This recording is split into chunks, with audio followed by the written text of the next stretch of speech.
I'm on here with my guest 808. How y'all doing, fam? What's good? What's going good? All right, hey, can y'all introduce yourself and let us know who we talking to? All right, Lane, you want to go first? Or? Yeah. My name is Veronica Lane. You know what I'm saying? Basically, I'm in this rap group with Jim Pro Quo. I'm a producer. I'm an MC, and I love myself. So there we are. Okay. Who else you there with? We got Jim Pro from 808. I'm just kind of a writer, and I'm kind of dibbling and dabbling in producing, but I mainly just write the rhymes and do the time. You feel me? Okay, where y'all residing from? Where y'all calling from? Ohio. Columbus, Ohio. See Bus Town. Buckeye City, all that shit. Okay. All right, that's what's up. So how long y'all been doing music as a group? As a group, I think we started 2008, 2009, somewhere around there. Nah, it wasn't no 2008. I met you in like 2008 or 2009. I think we started in like 2010 or 2011. It had to be 10, bro. It had to be 2010. Okay, we'll go with 10. Yeah, we'll go with 10. Yeah, 2010. Well, how long individually have y'all been doing music? Me personally, I've been doing music my whole life, you know what I'm saying? Like, I started playing the drums in church, and I picked up a few other instruments ever since then, but I've definitely been playing at least since I was about 5 or 6. Oh, okay. So y'all already answered my question. I was going to ask, how did y'all meet, and how did y'all meet, then? That's the thing. How did y'all meet? The way I remember it, the way Jim Pro remember it, we met at it was like a jam session. Mm-hmm. And Lane came in, because I used to be in a group called Soul Derivative. I sang backup for this chick. We would have rehearsals or whatnot. And so we decided to have a jam session, and Lane came. And I don't know, we just started. I found out she was. You gotta tell the whole story, bro. Okay, I met her at a jam session. She was, we was talking about music. She mentioned she made some beats, so I told her to make me a beat. And I made me a hot ass beat, and I slept on it, and she gave it to somebody else. And it was fire, so I'm like, oh, fuck, can I get on that? And she was like, yeah, this was yours anyway, but you slept on it, so somebody else got it. But they gave me the privilege of being on it, so I'm like, cool. And then she wasn't really rapping, and I heard her rapping, and I was like, yo, you can rap. She was like, no, I can't. I'm like, yes, you can. And then I was like, we should have a group. And then it just stemmed from there. Oh, okay. Yeah. That's what's up. That's Sleazy. What? You there? Sleazy. He's sleep. Yeah. So y'all met at a jam session, right? So yeah. How did y'all end up being, you know what I mean, as the family, like what y'all are, you know what I mean? Like this is going on, you know what I mean? That's going on. Y'all were separate entities, you know what I mean? So now y'all are one. Are y'all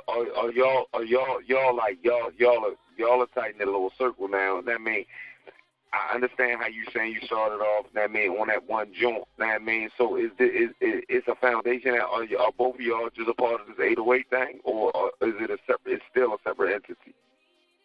No, we are definitely a unit. Like, you know what I'm saying? We're together. Yeah. Like we rap together. That's what we do. You know what I'm saying? It just kind of gradually grew over time. You know, after she played me on the beat, I just kept doing what I was doing. One of my friends. And then, she came to my aunt house or wherever, where I was just doing a little bit of home recording, nothing major. And she wanted to record a song, and she already had the track, so I just recorded it for her. And I guess we just started. I mean, she texted me at some point. I think I don't even remember how we started talking, but we just we started with the music first, and then we decided to get some concepts down. We've been trying to grow.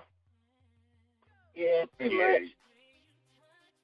Okay. And then I think we just started vibing because we had a lot in common. You know what I'm saying? So it was like, you know, we started vibing, we started talking and having conversations, and we was having conversations about, you know, shit that we wanted to write about, and we was like, man, you know, like this could be something. Like nobody else is doing no duo female rap group for one. You know what I'm saying? Right.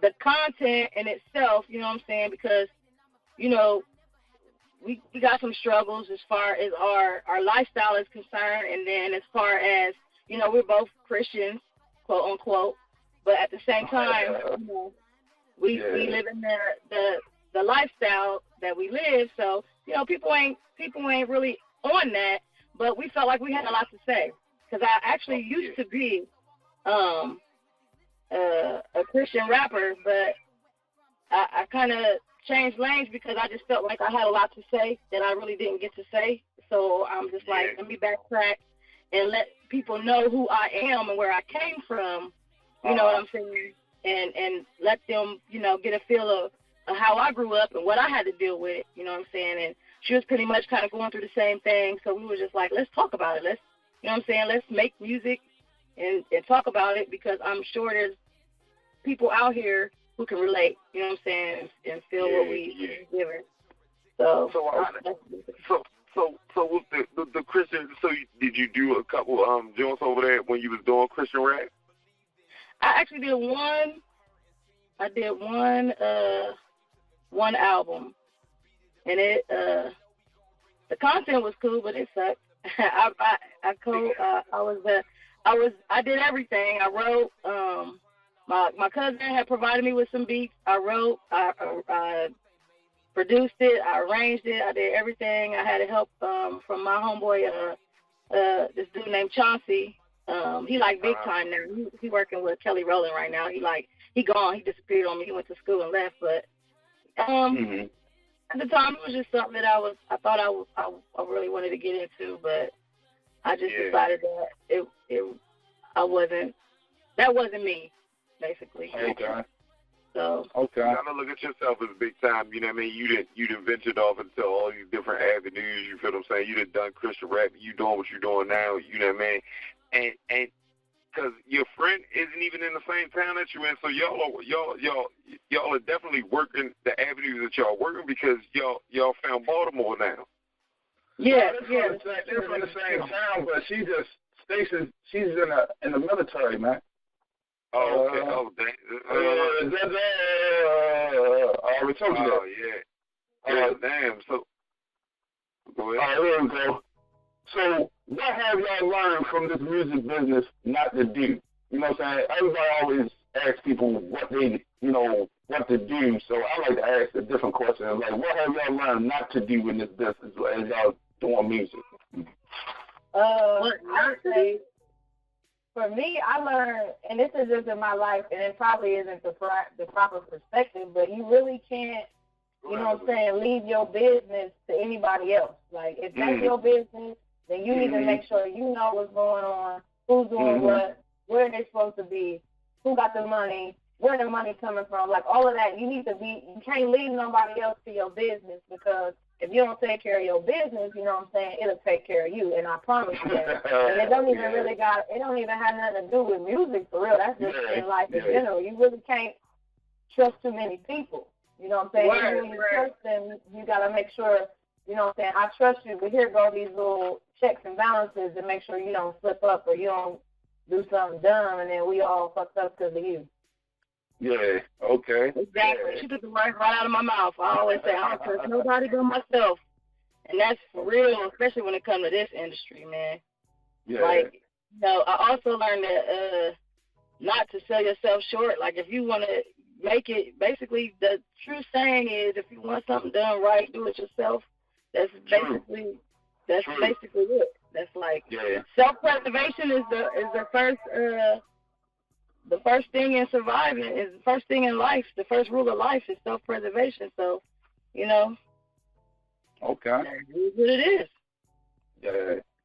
So, let me ask y'all this. Where would y'all like to be in this music game in the next 5 years from now? Sitting pretty with, like, 5 family. I mean, I definitely want to be, you know, I want to be, you know, coming into the definition that we created for ourselves as far as success is concerned. I definitely want to, I want my name to precede me. Like, I want you to be like, oh, yeah, Veronica Lane, like, now we got to get her back on the show. Because remember when she did that show? Like, I want you to call, I want you to be able to text me personally and ask me for that favor just because that's how big I've gotten or that's how much more I've done between now and in the next 5 years. Like, I want to be on TV. I want to be on radio. Like, I'm trying to have, you know, like the ladies' grandmas asking about me, like, oh, have you heard? Like, I want everybody to love me. And I know that's a really hard thing to do, but I think it can definitely be done as far as, you know, getting a percentage of each demographic to fuck with me like that. Oh, right. You do all that. You're going to be able to change your damn number. We ain't going to be able to find your damn number. Nah, you know what, though? The thing about it is I'm kind of cheap, so I ain't changing my number, man. I got some things on I ain't changing that shit. Okay, I can't even get that nigga to change phone. That's another fair run show. Yeah, the only reason I even got this phone is because I was deploying and my phone went out, and I mean, everybody was bugging me about communication, and I'm like, listen, I'm about to deploy. Let me go ahead. I should have got a fucking flip phone and some old burner phone until I got back. Oh, okay. Hey, let me ask you a question. What's the first CD you ever owned? Your own CD, like not with that you did, but get this first CD that you ever had. Either one of y'all could jump out there and answer. The first, you mean the first compact disc or the first like tape? Oh, yeah. Tape or CD. I mean, you might not be old enough to have a tape, but, I mean, you might have had No, I'm definitely old enough to have a tape. I still got mine was MC Light. I think I had bought, like, a single. I had bought, like, Light as a Rock, I think it was. Oh, damn. Yeah, I had that, John. Yeah. Okay. I think that was the first tape, and it was a single. Like, it was, like, she did Light as a Rock, like, different ways, I guess you would call it now, like a remix, but it was like 2 or 3 different versions of Light as a Rock. Yeah, I remember that. Oh my God, that was so long ago. You had the untitled or the PG version. Yeah, yep. Yep. Yeah, I'm not that old, so you know, I think the first thing I ever grabbed, I probably. You know, I'm a little more like R&B. I don't know how that happened, but like I'm always listening to slow jams. So I think the first thing I ever got, I probably had a Tevin Campbell tape. Oh yeah, yeah, okay. Yeah, I probably had the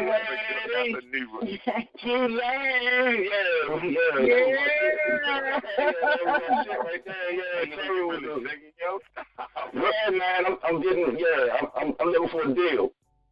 Oh, yeah. Yeah. Okay. Well, when you sign, I ain't gonna be able to go with you on that one, Jim. Yeah. Hey, what do y'all music, how do y'all feel y'all music bring to hip hop? You know what I'm saying? What do y'all music bring to hip hop? To y'all? I think it brings back that old hip hop sound, like not old, but like, you know what I mean? Like, well, definitely substance wise, you know what I'm saying? Like, okay. we do have a message, you know what I'm saying? We talk about shit. We just don't, you know, play over a hot ass beat and say no bullshit. But I just think like as a whole, I think like I would consider us as not battle rappers. I feel like we're MCs. Like we could probably like, I don't know, throw a party and just like do some real hip hop, like some real hip hop type shit. Yeah, you know what I mean? I think I do have that type of feel because, like I told you, the song "Touch It," I really fuck with that song. I like that shit. I ain't lying. I like that. I like the whole how it's arranged and every daggone thing. I really dig that shit. I would keep on playing that shit over and over again. And that's what's up. That's what's up. Playing it over and over again. Loud as shit. I know people like, what the hell are in there? You know what I'm saying? That's the whole thing I love about independent music and artists that I meet. It's so much talent out here, and to me, the industry needs these type of artists. What they putting in there, I don't feel that shit. You know what I'm saying? But the people that I come across doing this radio show is so talented and has so much to bring to the game that I wish if they would get the chance that people would be satisfied with the music that they're doing. You know what I'm saying? Prior to these, these artists, I don't know. I guess the powers to be has control of what should be played or what they think people should listen to, but they need to tap into the independent artists. You know what I'm saying? They need to tap into the independent, they say the quote-unquote underground. We don't like to say underground. You know what I'm saying? We call it independent. You know what I'm saying? The independent scene is where it's at. You know? That's how I feel about it. You know? So, do y'all listen to other artists, other independent artists in your area? I mean, I listen to pretty much anything I can press play on, for real. Yeah, good or bad. Hot or I mean, it's some of it's good, some of it's not good, in my opinion. But shout out to whoever's trying to do something to create their own lane. Like, I always appreciate somebody who's trying to do exactly, what they feel, instead of just trying to mimic what they see. And even if it could not be good now, but with a little bit of work, or maybe a little bit of some vocal lessons or whatever, it could be what somebody always need to hear something. You know what I'm saying? Like, and that's what I feel like music needs to be doing, and that's what we aim to do. Like, you need to hear this record so you don't, so you don't kill yourself, or so you do go to church, and so you do know maybe that God loves you, but you can still be gay, or you can be gay and nobody has to talk to you. Just be who you are and be confident in that. Like, whatever message we put out on that track, like, somebody needs to hear it.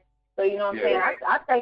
I take it really personal, like, and she'll tell you, like, I be taking this shit to heart sometimes, and they be having to be like, relax, calm down. I'll be like, nah, because this is just like a preacher and how he give out that word. Like, he like, this is my charge. Like, I'm supposed to be doing this.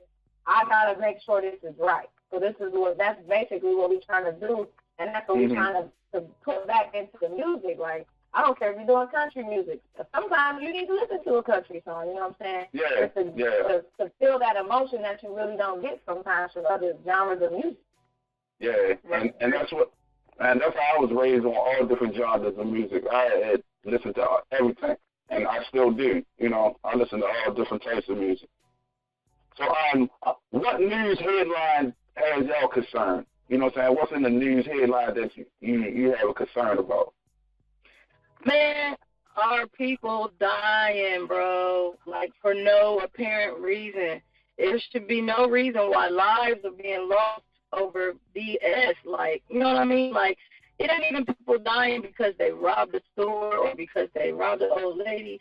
It's people dying just because they walking down the street. You feel me? Or, you know what I'm saying? Like, it's ridiculous. It's ridiculous. Like, okay. I definitely can relate to what you're saying, because I don't understand it either.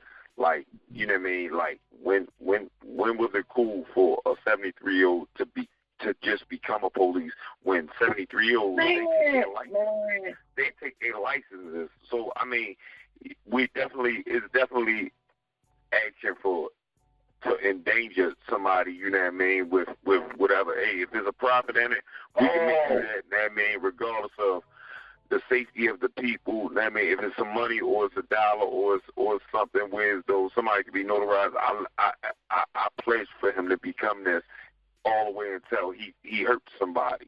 Because when that just this week, when that 73-year-old shot that man, it was no it wasn't time for his license to be taken. Shit, you gave him a gun. Yeah. He thought he had the taser, and he shot it with the 4.5. You know what I'm saying? Damn. There's a big difference in that, ain't it? How you mistake the weight of a taser for a gun? I mean, exactly. Big 4.5. You know what I'm saying? Big 4.5. Oh, man. Yeah. And I hate to feel like this, but I just feel like they shooting the police. Yeah. And I hate to feel like this, but I just feel like a lot of them are just doing it to be doing it because they feel like now is the time to do it while we all getting away with it. You know what I'm saying? True. I mean, dropping like flies, like it's ridiculous. True. It's ridiculous. I mean, I agree. I completely agree with everything y'all saying, but the one thing that I feel like is the most important to me is that if Black lives matter, then they first have to matter to other Black lives. Like, I have to care about you first before I get anybody else to care about you.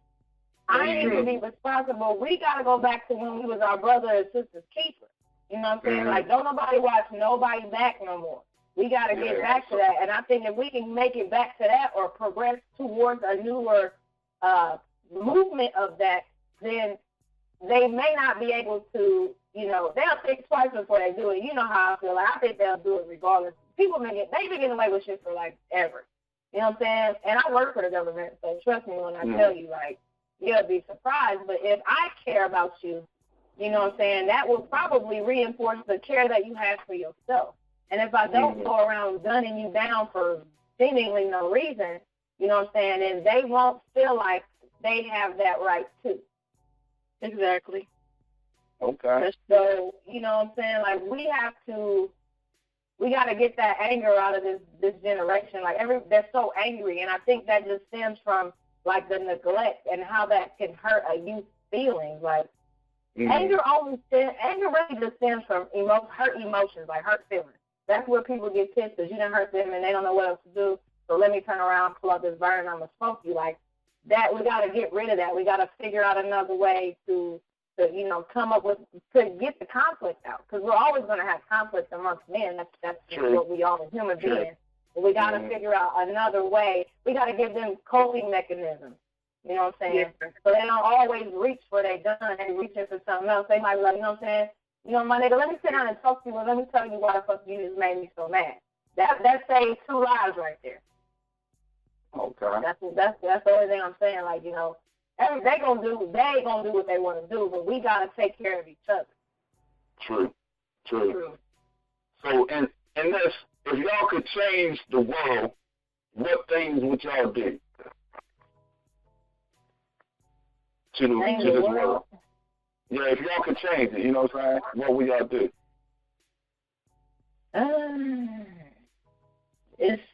I don't know. What you got? It's a whole lot of shit, ain't it? Because I got stuff like that's mature, and I got some childish shit I want to do too. So it's a lot. And I got shit in the middle. Give us your top 3. My top 3, I think I would definitely, you know, try and figure out a way to get like the youth to be more positive, like to get that anger, because I know what it's like to be angry and to be hurt and just be around here just fighting and doing stupid stuff for no reason, when really what you it's a cry for help. So I would probably, I mean, I'm pretty sure I could probably do that in the community now, but like on a large scale, that's definitely something I would do.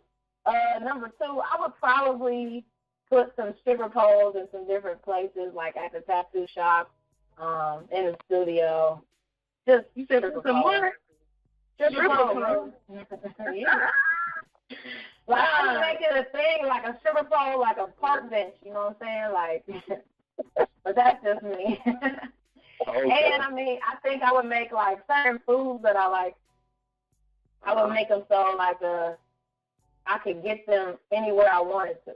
But I eat a lot, too. So, you know, I'll try to change the world and do what I can so that it's beneficial to the coming generation. But, you know, at the end of the day, I'm going to be hungry, so let me get at this. Okay. So what about you, Jay? Man, I don't know. I don't know. I'm kind of like I don't know what you would call it, but I just want to love on people. Like, you know what I mean? Like, I just wish that everybody could just be like, oh, I love you. I love you. I love you. I love you. Yeah, man. She's a teddy bear out of this little group. Yeah, man. Like, not all that. I need you to keep your hands. I think I would do a lot with like the homeless or like foster care. My mother was a product of foster care. All of her siblings and herself grew up in a foster home, so that's something that, you know, like really close to home. So, you know, And I know, like, I know a lot of people who are in foster care. I actually was at a point in my life where I was trying to adopt a little boy out of foster care, but it didn't quite work out. But yeah, I just think especially with the children, because they're our future. So I just feel like, hey yo, you know what I mean? Really like a Miss America pageant type statement? No, for real. I mean, I'm being real, man. I mean, just think about it. Just think about it though. I have to look out for it when I get old. These little motherfuckers that's running around now, I don't want them taking care of me. Yeah, not right now. Like, I'll be walking down the street with a walker, and these motherfuckers will come and kick the walker from up under me and probably take my wallet. You know what I'm saying? That is so true. That we you don't need this. I already know to prepare to be being shitty for like a couple days dealing with my kids. I already know. I'm gonna have the pens on deck. You know what I'm saying? Fucking with them. For real. I already know, so I feel y'all. So we gotta change direction of their minds, like, cause right now, like, kids don't even have respect for adults. When I was younger, I would, and I still don't cuss around my grandma or when she was living, God rest her soul, but these kids these days, you know what I'm saying, they don't have no respect for their elders. Like, it's bad. Yeah, I'm starting with the kids because I'm trying to live as long as I can. Oh, okay, what? What you say? They don't have immediate respect for mama and daddy, so you know they ain't gonna have respect for the next person. But You feel me? With all that being said, do you think that y'all may have a song where though it may change people's opinion or change or try to get people, enlighten people or uplift people, like Dear Mama type of song, or you feel what I'm saying? Like a really unifying type song? Yeah, we do. You know what? I feel like maybe I didn't email that to you, but I definitely can email it to you now. It's called Where Do We Go From Here? You know, and I know, like, 808, when we first came out, you know what I'm saying, of course it was when we talking about the ladies or whatever, but, you know, in the next, you know, in our upcoming projects, we aim to maybe balance that out and really kind of start telling a story, you know, and then of course, we're going to still add the ladies, but the song that we did is called Where You Go From Here, and basically, we just kind of, you know, take a look back, and then we run right down the past, and we kind of question the future, like, you know, we either gotta get back or we gotta progress to the point where, you know what I'm saying, we are a community again. Because I feel like as African Americans, we're not a community anymore. We're just, you know what I'm saying, everybody is man for themselves. Yeah, and I mean, I feel you on that because at the end of the day, you gotta get everything for yourself.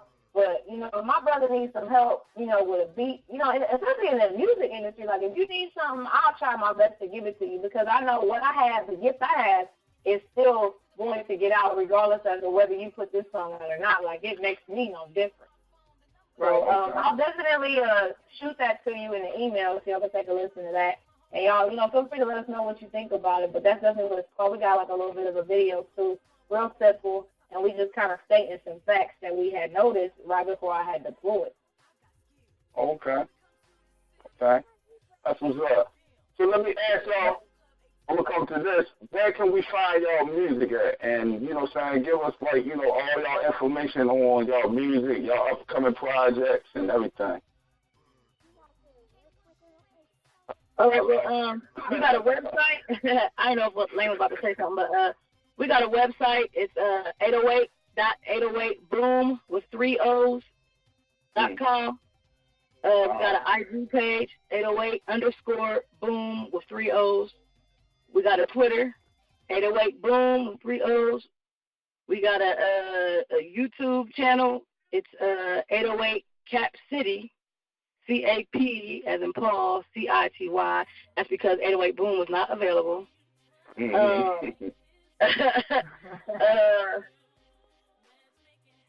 What else? I think we got we on LinkedIn. Like, they can get us on yeah, I mean, you can search us on that page. Any social site, really. I think it's probably on. All of Yeah. Y'all, just Google y'all, put it like that. Like everybody says. Yeah, I mean, we on iTunes. We got the Bad Girl singles on iTunes right now. Yeah, you know, like I said, I got deployed, so you know, right now we're just trying to push as much shit out as we possibly can. You know what I'm saying? The summer's gonna come up, so yeah, definitely be on the lookout. We'll make sure we hit y'all up whenever we get some new shit out, so y'all can put that on. You know what I'm saying? Bump that shit and on your radio station. But pretty much, yeah, if you look at any social site, you'll definitely Google or you know like type us in. You should be able to find a link to something. Right, and we don't discriminate. We ain't just on iTunes. We on Spotify. We got a couple of mixtapes. We worked with DJ International Wig on Ladies Choice 44 and Ladies Choice 45. We got a couple mixtapes out. One called Foreplay. Another one called The Best You've Never Had. They're all on thatpiff.com. So yeah, you know, we just trying to get our name out there and you know, just keep pushing, definitely pushing that single, man. One thing I learned is it's hard to sell something for 99 cents, but motherfuckers will go out and spend $25 or $30 on a Gucci belt on a porta bus, but won't spend 99 cents to support, you know what I'm saying, your fellow man. So yeah, true. So true. It's crazy. Hey, y'all have any shout outs to anybody? Definitely. Shout out to GGI Radio, Hard Bodies Radio, for you know what I'm saying? That's what's up. For helping 808 out. Shout out to our manager Vetty P with ATG Entertainment. All things good, and all things are good right now. Yeah, I'd like to you know what I'm saying, shout out everybody that had a good or a bad influence in making me who I am today, because I think once y'all really get to meet Veronica Lane, y'all gonna be like, damn. And I just want to thank them because, you know, without any of these experiences, I wouldn't be exactly who I am, and I wouldn't have the stories to tell, and I wouldn't have the perspective that I do. And definitely shout out our manager, you know what I'm saying, and to you fellas, we really appreciate you having us on. And to anybody that's fucking with our music, you know what I'm saying, like, just be patient, you know what I'm saying, the wait is almost over. I promise you're going to love it. Okay. Oh, yeah, we in the studio now. We're working on the mixtape. It's called No Love Lost. So be looking out for that. So we can expect to premiere that on the show? Oh, yeah, man. We got to. Yeah, y'all trying now. Y'all locked in now. Y'all stuck with us for life now. That's all. Yeah. I'm trying to come up there to see y'all, though. You know what I'm saying? We definitely want to continue to build this relationship. But we trying to come up to Baltimore. Maybe y'all can show us a good time or something. That's what we plan on putting our event together at the end of the summer anyway, doing the showcase. So we most definitely gonna keep y'all in the loop with that. And also we have artists too on GGI LLC. I mean GGI Entertainment LLC. So we most definitely gonna be collabing with y'all. You know what I'm saying? So that's what's up. No doubt. That's what's up. So I'm gonna thank y'all for coming, man, and you know what I'm saying, taking your time out today and, you know, sitting down and talking to us, man. I really appreciate that, man, because, you know, y'all have been doing other things, but y'all chose to sit down here with us, and I appreciate that. You know? Well, I really man, we appreciate you having us. Anytime, man. No problem. All right. So this is the GGI Radio Show, man, with 808, man.